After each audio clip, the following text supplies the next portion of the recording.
What's going on? Knucklehead GCam Gaming here, another LEGO Legacy Heroes Unboxed video for you. And today I bring you the final piece of the costume team and our second new character that we're getting in Update 9.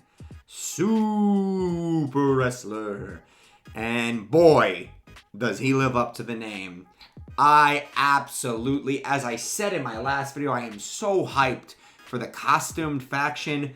I might not have to wail because I have like 30,000 gems in my bank right now. I was going to use most of them for my 100 bag opening coming up on the 1-year anniversary stream. But with the bonus bags we got from everything being down and just what I've been saving for the booster pass, I have like over 50. I'm going to have over 50, probably 50, 60 bags already saved up. So I'm not going to need to buy as many bags. I'm going to have a lot of gems. I might be able to go in and ham and wail out on Super Wrestler and Corncob Guy, and maybe I'll put a little bit of extra cash in there. I don't know. I got to talk to Mrs. GCam about that. You know, we got bills to pay and stuff. But let's get into it. Let's talk about Super Wrestler and see what he does, right? So we got the basic 120% damage with a 60% chance to inflict stun. His basic inflicts stun. 60% chance. That's more than half the time his basic's just going to inflict stun. Wait. 3% chance for each costume hero in the team. So that's him, and that's another 15%. That's 75% chance to inflict stun on the basic. That was a moment of silence for everybody getting stunned out there. I'm stunned. I feel like I just got hit with the wrestler's punch because I'm stunned. If Fitness Instructor is an ally, Super Wrestler has a 50% to do a bonus attack. So he gets a second attack if Fitness Instructor is there 50% of the time. I like that Super Wrestler and Fitness Instructor have a little bit of synergy. I think that's cute because, you know, they're all about staying in shape. Maybe Fitness Instructor is training him. Road of Rage. I like this. Deals 80% damage to all foes and 80% AoE. That's good. And AoE shouldn't do like max damage. It should be just a little bit below max damage, I feel like. Maybe max on the target like Corncob Guy does. 2 random foes are inflicted with vulnerable. What? So he just does an AoE and 2 guys on the team get vulnerable. So they're going to get crit next time. Okay. I wish it was a target foe and a random foe so I could pick who I want to vulnerable. But this is already so good. I guess, you know, don't make it too broken. Oh, wait, there's more. An ally hero gains grit up 2 for 3 turns. Okay. You know, grit, it's a thing. 2 random allies gain prepared. And 2 random allies gain critical damage up 2 for 2. So he just AoEs.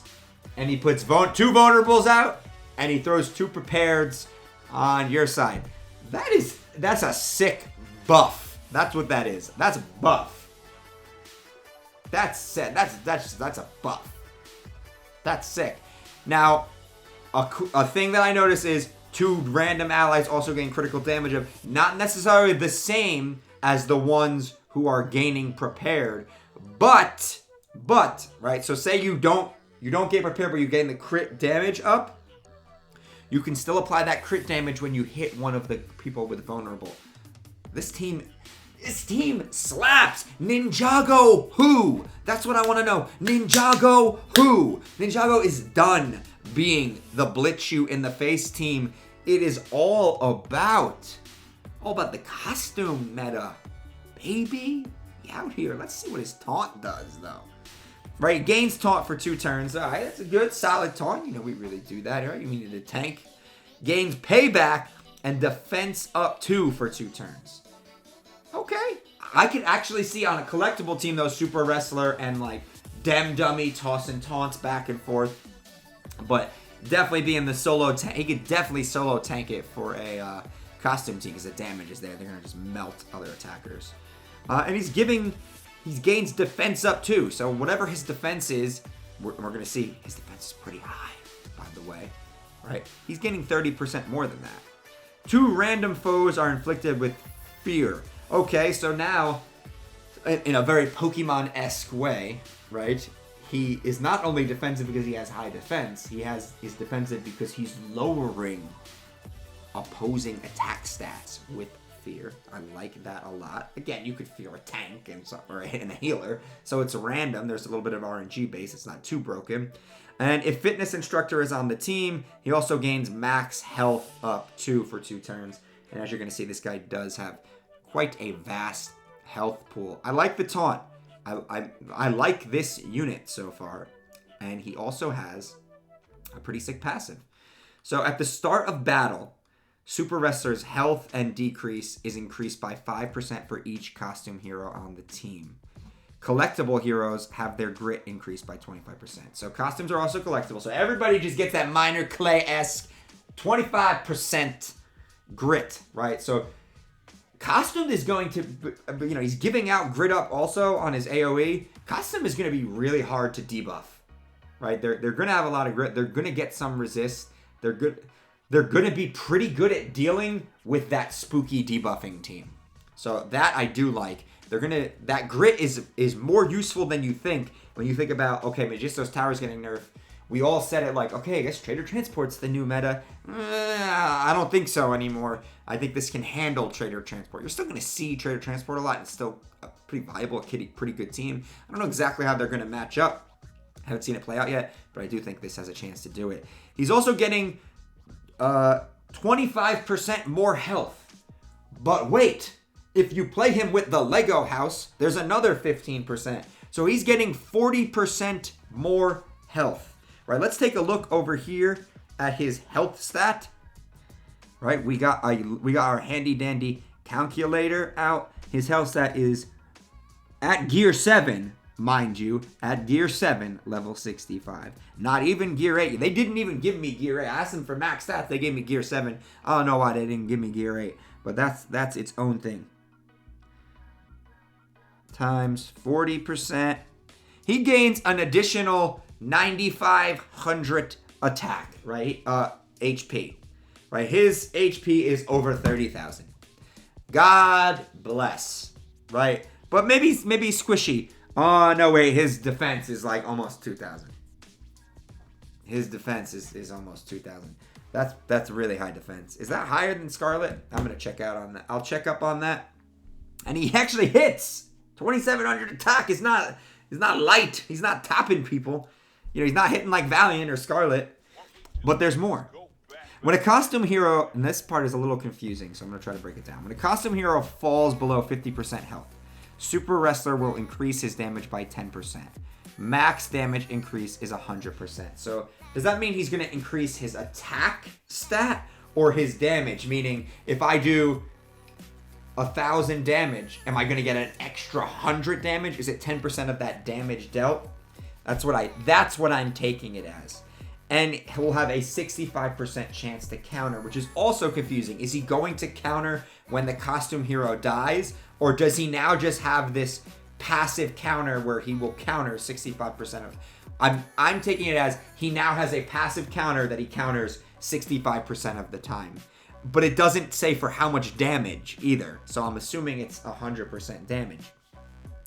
At the end of the turn, for each foe with stun, which he gives out on his basic, Super Wrestler heals for 10 to 25% of his max health.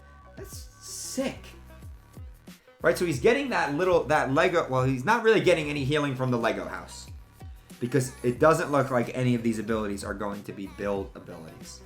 Right, unless the Wrestler's Taunt is something about him building a trophy, which I don't think it is, or unless he builds a ring on one of these. I'm going to say he has no build ability. So his only real way of his basic actually also heals him if he puts out a stun. He's got a 75% chance to put out a stun, which is already a sick debuff. His basic has a really good chance of healing him. I'm going to put something in perspective of how tanky this tank is. My Scarlet is gear 7, level 63. Right, level 63. Not level 65, but you know what? Whatever. I'll spend the gold so I can do the stat comparison. My Scarlet at level 65 has 1,800 defense. He has 1928. He has more defense Then Scarlet and Winston, mind you. Her health is 22,000. Scarlet is one of the tankiest tanks we've seen in this game. His health on a full costume team with the Lego house is over 30,000. Moment of silence. Or I turned off the mic to cough. You tell me. This guy's sick. This guy is sick. Costumed is sick. Right? We were very much doubting it. And when I saw the chicken suit guy rework, I started to have a little bit of faith. And now that I've seen these, right? People have been asking me like, you know, is costume and collectible, is it going to be able to hang? I'm like, I don't know. I haven't seen the new kits yet. I haven't seen the Lego house yet. Well, now I've seen all those things. And my answer is yes. Invest in these figures. They're gonna be running rampant for the people who do. Right? This is the meta. But what I do want to say is it's going to be the new meta. But I think you're still viable with Spooky, right? Spooky still has a lot of good stuff going on, and I want to see how it plays out, Spooky versus Costume.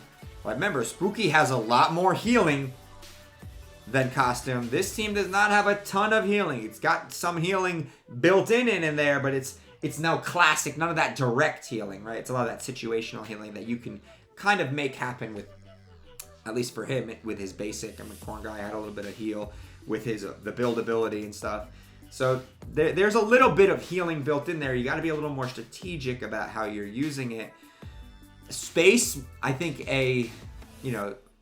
whale space is still going to be really good with Galaxy Explorer. Like, I think that's the best team in the game right now anyway. It's just a lot of people, nobody really has Gorewell like that. So, but the people that do are definitely, they're dominating. Like, I run a pretty deezed out Spooky team, and I don't do well against Gorewell teams at all. But I think these guys got it going on, right? Because it's not just Corncob guy hitting like a freight train. Chicken Soup guy is hitting like a freight train, and he's the one with the AoE ultimate that's gonna hit you like a freight train. Hot Dog Man is gonna be hitting you so many times with his pet manipulation. And on top of it all, Cactus Girl, the weak one, she's going to be countering you for like 140% damage on a full costume team. So there's going to be, you're going to get countered a lot, which is why I do think Space is going to be able to handle costume, because you got Kelvin kind of counteracting, balancing out those counters a little bit. Things like that. Teams that are good against counters. Listen, I said Ninjago who. Ninjago's still going to be around. They're still usable, but they're not the powerhouses they were. They're outclassed by this costume team. They're outclassed. They're getting out-damaged, out-tanked, out-buffed, out-debuffed. They just are better. I'm sorry. I'm going to say it. Well, that's pretty much all I got for you today, Knuckleheads. Please remember to smash that like button, hit that subscribe button, ding that little bell for some notifications, and as always, remember to knuckle up.